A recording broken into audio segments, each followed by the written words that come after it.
Hello everyone, ಎಲ್ರಿಗೂ ನಮಸ್ಕಾರ. Welcome back to CMAS Academy. So this video is going to be a continuation class of the previous one. As you all know that we have started with the third chapter for second PUC microeconomics, that is production and cost. So ಈ ಹಿಂದಿನ ವಿಡಿಯೋದಲ್ಲಿ ನಾವು what do you mean by law of variable proportions ಅಥವಾ law of diminishing marginal product ಅಂತ ಹೇಳಿದ್ರೆ ಏನು, which was a very important question for 6 marks, ಅದನ್ನ ಕಲ್ತ್ಕೊಂಡು ಬಂದಿದ್ದೇವೆ. ಈ ವಿಡಿಯೋನಲ್ಲಿ ನಾವು law of returns to scale ಈ ಕಾನ್ಸೆಪ್ಟ್ ಅನ್ನ ಕಲಿಯಲಿಕ್ಕಿದ್ದೇವೆ. So this is another important question which can be asked for 4 marks already. ನಾವು law of returns to scale ಅಂತ ಹೇಳಿದ್ರೆ ಏನು? There are basically 3 returns to scale. Okay, that is, one is increasing returns to scale, and then we have constant returns to scale, and then we have decreasing returns to scale. If you have learnt the concept of variable proportions ಅಥವಾ law of diminishing marginal product ಅನ್ನ ನೀಟಾಗಿ ಕಲ್ತ್ಕೊಂಡಿದ್ದೀರಾ, ಆ concept ಅರ್ಥ ಆಗಿದೆ ಅಂತ ಹೇಳಿದ್ರೆ this is again a cake walk for you. Alright, now increasing returns to scale. First of all, ಈ return ಅಂತ ಹೇಳಿದ್ರೆ ನಾವು ಏನು ಇನ್ಪುಟ್ಗಳನ್ನು ಪ್ರೊಡಕ್ಷನ್ಗೆ ಹಾಕ್ತೇವಲ್ವಾ, ಅದು ಕ್ಯಾಪಿಟಲ್ ಇರ್ಬೋದು ಅಥವಾ ಲೇಬರ್ ಇರ್ಬೋದು, ಲ್ಯಾಂಡ್ ಇರ್ಬೋದು. ಸೊ ಈ ಇನ್ಪುಟ್ಗಳ ಮೇಲೆ ನಮಗೆ ಸಿಗುವಂತಹ ಔಟ್ಪುಟ್ ಏನು ಅಥವಾ ಆ ಇನ್ಪುಟನ್ನು ಹಾಕಿದಾಗ ನಮಗೆ ಅದರಿಂದ ಬರುವಂತಹ ಫಲ ಏನು, ಅದನ್ನು ರಿಟರ್ನ್ಸ್ ಅಂತ ಕರಿತೇವೆ. ಸೊ ಈ ರಿಟರ್ನ್ಗಳು ಒಂದು ಫರ್ಮಿಗೆ 3 ರೀತಿಯಲ್ಲಿ ಸಿಗ್ಬೋದು. ಒಂದು ಇನ್ಕ್ರೀಸಿಂಗ್ ಆಗಿರ್ಬೋದು, ಇನ್ನೊಂದು ಕಾನ್ಸ್ಟೆಂಟ್ ಆಗಿರುತ್ತೆ, ಇನ್ನೊಂದು ಡಿಕ್ರೀಸಿಂಗ್ ಅಂತ. ನಾವು ಇನ್ಕ್ರೀಸಿಂಗ್ ರಿಟರ್ನ್ಸ್ ಟು ಸ್ಕೇಲ್ ಅಂತ ಹೇಳಿದ್ರೆ ಏನು ಅಂತ ನೋಡ್ಕೊಳ್ಳೋಣ. When a proportional increase, that arrow mark means increase, all right? So when a proportional increase in all inputs, please do not write arrow marks for your examination. ನನಗೆ easy ಆಗಲಿ ಅಂತ ಹೇಳ್ಕೊಂಡು ನಾನು arrow mark ಹಾಕಿದ್ದೇನೆ. ನೀವು ಬರೆಯುವಾಗ increase ಅಂತಲೇ ಪೂರ್ತಿಯಾಗಿ ಬರೀಬೇಕು. So when a proportional increase in all inputs result in an increase in output by larger proportion. So ನೀವು ಇನ್ಪುಟ್ ಅನ್ನ ಎಷ್ಟು ಹಾಕ್ತೀರೋ ಅದಕ್ಕಿಂತಲೂ ಒಂದು ಸ್ವಲ್ಪ ಹೆಚ್ಚಿಗೆನೆ ನಿಮಗೆ ಔಟ್ಪುಟ್ ಬರುತ್ತೆ ಅಥವಾ ಲಾರ್ಜರ್ ಪ್ರಪೋರ್ಷನಲ್ಲಿ ನಿಮ್ಮ ಔಟ್ಪುಟ್ ಬರುತ್ತೆ ಅಂತ ಹೇಳಿದ್ರೆ ಅದನ್ನ ಇನ್ಕ್ರೀಸಿಂಗ್ ರಿಟರ್ನ್ಸ್ ಟು ಸ್ಕೇಲ್ ಅಂತ ಹೇಳ್ತೇವೆ. So this is how we right it in a mathematical formula. This is the output and this is our input. So input ಯಾವುದು ಅಂತ ಹೇಳಿದ್ರೆ ನಾನು ಲೇಬರ್ ಮತ್ತು ಕ್ಯಾಪಿಟಲ್ ಅಂತ ಕನ್ಸಿಡರ್ ಮಾಡ್ಕೊಳ್ಳೋಣ. ಅದನ್ನಲ್ವಾ ನಾವು ಹಿಂದಿನ ವಿಡಿಯೋದಲ್ಲಿ ಕೂಡ ಕಲ್ತ್ಕೊಳ್ಳೋದು. 5 acres ಆಫ್ ಲ್ಯಾಂಡ್ ಇತ್ತು ಮತ್ತು ಲೇಬರ್ ಅನ್ನ ನಾವು ಇನ್ಕ್ರೀಸ್ ಮಾಡಿದ್ವಿ. Okay, then see if the input, suppose I put 100% input, 100% input ಹಾಕಿದಾಗ ನನಗೆ ಅದರಿಂದ ಬರುವಂತಹ ಪ್ರತಿಫಲ ಅಥವಾ ಔಟ್ಪುಟ್ ಅಥವಾ ರಿಟರ್ನ್ಸ್ ನನಗೆ ಅಟ್ಲೀಸ್ಟ್ ಒಂದು 100ಗಿಂತ ಜಾಸ್ತಿ ಇರಬೇಕು. Okay, it should be greater than 100. So if it is 150% output, so input is 100% and the output is 150%. So input is 100 and output is greater than the input. ಆ ಸಂದರ್ಭದಲ್ಲಿ ನಾವು ಅದನ್ನು ಏನಂತ ಕರಿತೇವೆ? Increasing returns to scale. Clear? Coming to the next stage, that is constant returns to scale. Constant ಅಂತ ಹೇಳಿದ್ರೆ ಅದು ಸ್ಥಿರವಾಗಿರುವಂಥದ್ದು, same ಇರುವಂಥದ್ದು, ಅದನ್ನು ಕಾನ್ಸ್ಟೆಂಟ್ ಅಂತ ಕರಿತೇವೆ. When a proportional increase in all inputs results in increase in output by same proportion.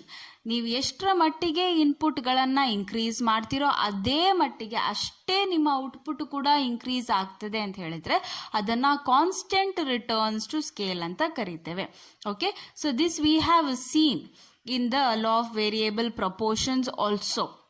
ಏನಾಗುತ್ತೆ, up to 1 level your total product goes on increasing. ಹೌದಾ, labour ಅನ್ನ ಇನ್ಕ್ರೀಸ್ ಮಾಡ್ತಾ ಹೋದಾಗೆ ಟೋಟಲ್ ಪ್ರಾಡಕ್ಟ್ ಒಂದು ಲೆವೆಲಿನವರೆಗೆ ಇನ್ಕ್ರೀಸ್ ಆಗುತ್ತೆ. ನಂತರ ಏನಾಯ್ತು, ಅದು ಕಾನ್ಸ್ಟೆಂಟ್ ಆಗಿ ಉಳಿತು. If you remember the number, it was 57 and 57 constant ಆಗಿ ಉಳಿತು. ನಂತರ ಏನಾಯ್ತು, ಇದು ಇನ್ಕ್ರೀಸ್ ಆದಾಗೆ ಲೇಬರ್ ಅದು ಡಿಕ್ರೀಸ್ ಆಗ್ತಾ ಬಂತು ಟೋಟಲ್ ಪ್ರಾಡಕ್ಟ್. ಸೊ ಅದನ್ನೇ ನಾವು 3 ಸ್ಟೇಜಸ್ ನಲ್ಲಿ ತೋರಿಸುವಂಥದ್ದು. That is your law of returns to scale. ನಾವು if I have to write constant returns to scale in the mathematical formula, how will I write? F of tx, tx2, these are nothing but the output. Okay, output ಅಂತ ಇದನ್ನ consider ಮಾಡೋದು ನಾವು. So here the sign should be equal to x1, x2 which is the input. ಅಂದರೆ 100% ನಾನು ಇನ್ಪುಟನ್ನು ಹಾಕಿದರೆ ನನಗೆ return ಎಷ್ಟು ಬರಬೇಕು ಅಷ್ಟೇ ಬರಬೇಕು. ಅದೇ ಪ್ರಪೋರ್ಷನ್ 100% ನನಗೆ ಔಟ್ಪುಟ್ ಕೂಡ ಬಂದರೆ ಅದನ್ನು ನಾವು ಕಾನ್ಸ್ಟೆಂಟ್ ರಿಟರ್ನ್ಸ್ ಟು ಸ್ಕೇಲ್ ಅಂತ ಹೇಳ್ತೇವೆ.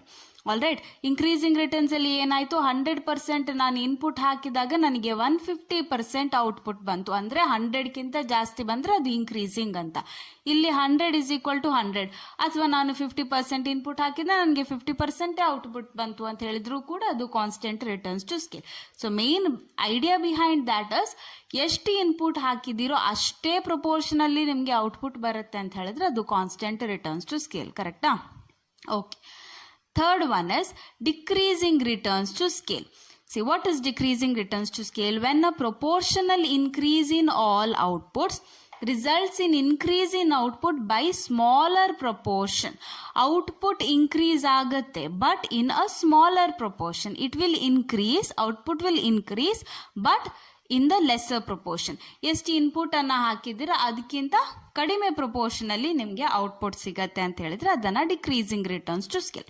ನಾವು ಮ್ಯಾಥಮೆಟಿಕಲ್ ಫಾರ್ಮುಲಾದಲ್ಲಿ ಹೇಗೆ ಬರೆಯೋದು, F of T X T X two which is our output is less than t of x1, x2. So this is our input.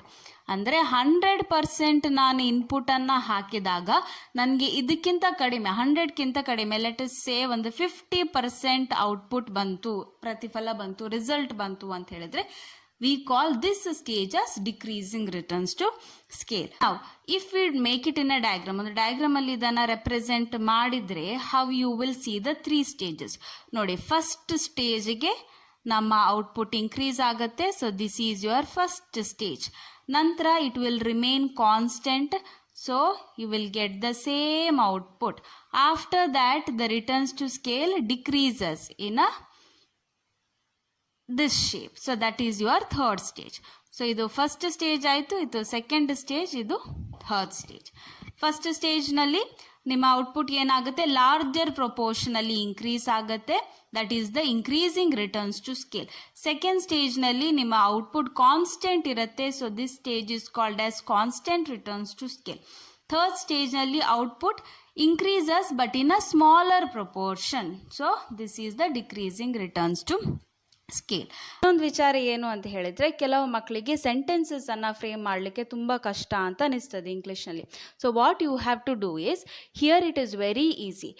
ಒಂದು, ನೀವು ಈ 3 ಸ್ಟೇಜಸ್ಗಳ ಹೆಡ್ಡಿಂಗನ್ನು ನೆನಪಲ್ಲಿ ಇಟ್ಕೊಳ್ಬೇಕು. ನೀವು ಇನ್ಕ್ರೀಸಿಂಗ್, ಕಾನ್ಸ್ಟೆಂಟ್, ಡಿಕ್ರೀಸಿಂಗ್ ಅಂತ ನೆನಪಲ್ಲಿ ಇಟ್ಕೊಂಡ್ರೆ ಸಾಕು. ಉಳ್ದದ್ದು ಏನು ಕ್ವಶನಲ್ಲಿ ಏನಿದೆ ಅದೇ ಅಲ್ವಾ, returns to scale, returns to scale, returns to scale. ಎಕ್ಸ್ಪ್ಲನೇಷನನ್ನು ಬರೆಯುವಾಗ ಹೇಗೆ ಬರೀತೀರಾ, ಒಂದು ಎಕ್ಸ್ಪ್ಲನೇಷನನ್ನು ಕಲ್ತ್ರೆ ಸಾಕಾಗುತ್ತೆ. ನೋಡಿ, ಇನ್ಕ್ರೀಸಿಂಗ್ ರಿಟರ್ನ್ಸ್ ಟು ಸ್ಕೇಲ್ಗೆ when a proportional increase in all input results in increase in output by larger proportion, ಅಷ್ಟನ್ನು ಕಲ್ತ್ರೆ ಉಳ್ದ ಎರಡನ್ನು ಕೂಡ ನೀವು ಆರಾಮ್ಸೆ ಬರೀಬೋದು. ಹೇಗೆ ಅಂತ ಹೇಳಿದರೆ, ಉಳ್ದ ಎರಡಕ್ಕೂ ನೀವು ನೋಡುವಂಥ ಎಕ್ಸ್ಪ್ಲನೇಷನ್ ಸೇಮ್ ಇದೆ, ಆದರೆ ಒಂದು ವರ್ಡನ್ನು ಮಾತ್ರ ರಿಪ್ಲೇಸ್ ಮಾಡಿದ್ದೇವೆ. ಯಾವ ವರ್ಡ್ ಅಂತ ಹೇಳಿದ್ರೆ, ಇಲ್ಲಿ ಲಾರ್ಜರ್ ಅನ್ನೋ ಪದವನ್ನು ಇಲ್ಲಿ ತೆಗೆದು ಏನು ಹಾಕಿದ್ದೇವೆ, ಸೇಮ್ ಅನ್ನೋದನ್ನು ಹಾಕಿದ್ದೇವೆ. ಇಲ್ಲಿ ಡಿಕ್ರೀಸಿಂಗ್ ರಿಟರ್ನ್ಸಲ್ಲಿ ನಾವು ಏನು ಹಾಕಿದ್ದೇವೆ, ಆ ಪದದ ಬದಲಿಗೆ ನಾವು ಸ್ಮಾಲರ್ ಅಂತ ಹಾಕಿದ್ದೇವೆ. That is the only change we have made.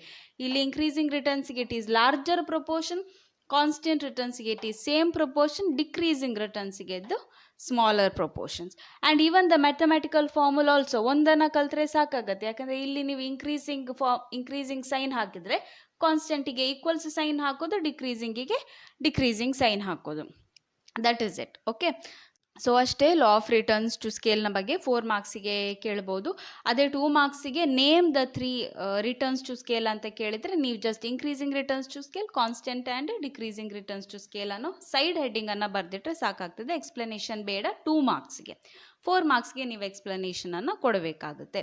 Okay, that is it for today's video. Thank you so much for watching, and if you like the content, please do like, share and subscribe to my channel CMAS Academy. See you in the next video. Till then, take care. Bye. Namaste.